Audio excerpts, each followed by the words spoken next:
So will Bitcoin affect smartphone prices? And the short answer is yes, but how much will it affect those prices?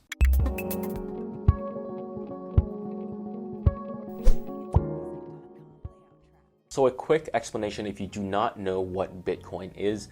Bitcoin is basically a virtual currency with no intrinsic value, and you obtain this currency by solving complicated math problems on your computer, and then a software gives it to you. And this method of getting Bitcoins is called mining. And basically the only reason why the value of Bitcoin is so high is because people are speculating. That's pretty much it, because there is no value to Bitcoin. So the part of the computer that solves these math problems the fastest or mines the fastest is the graphics card. So what you want to do is you want to get the fastest gaming graphics card you can find and put it in. There's obviously more nuance in that, and I won't go into it, but that's, basically the reasoning behind everything. So people are going out and buying thousands of these graphics cards and putting it into their specialized, setups to mine Bitcoin as fast as they can, and that's really driving the price of graphics cards up. But how does this affect phone prices?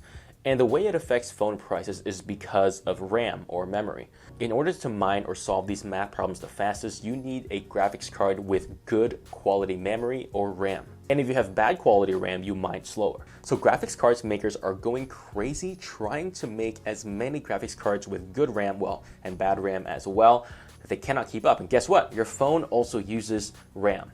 Now, because demand is so high across the board, right, you not only have Bitcoin miners, people buying graphics cards by the thousands, you also have phones that are increasing in terms of how much RAM they have. It used to be 2, 3, or even 4 gigs.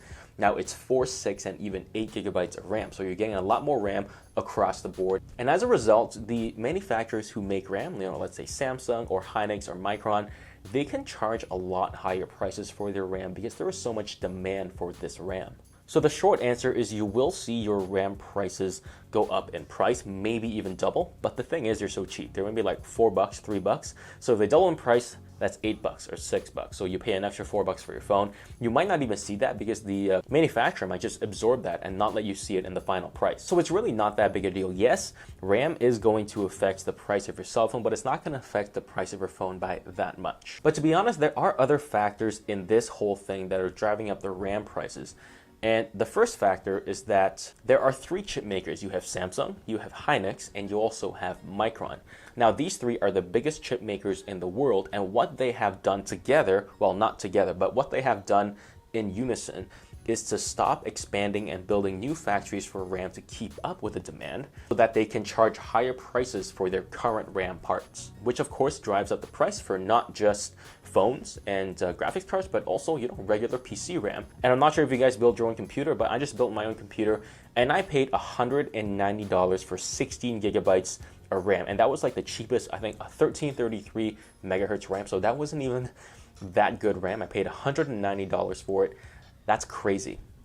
And actually, speaking of DDR4 RAM, which is what I just bought, the RAM in your computer is different from the RAM in your smartphone. Computer RAM is DDR4. The RAM in your smartphone is low power DDR4. So the thing is, Samsung makes more money by selling low power DDR4 than they do regular DDR4. So that's a good thing for phones, because then Samsung will kind of shift demand towards phones a little bit more than they would to the DIY enthusiast PC market. So the last thing you might be asking is, why are graphics chips in cell phones not becoming crazy expensive? And there are a couple of factors for that. So the first is that you actually lose money when you mine Bitcoin using a smartphone, and that is because these graphics chips are created and designed for power efficiency and not for going the fastest you can go, unlike a desktop, because for the desktop you have lots of space, you have lots of air cooling, and you have unlimited power as well.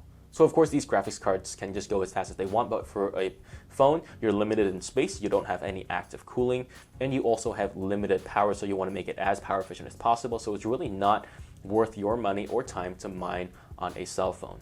And finally, the dudes who are manufacturing graphics chips for phones are actually different companies than the ones manufacturing graphics cards for Bitcoin. So then these are completely separate entities, and as a result, the graphics chips for phones have not gone up in price, which is obviously a good thing. So the conclusion to this question, yes, Bitcoin will affect smartphone prices.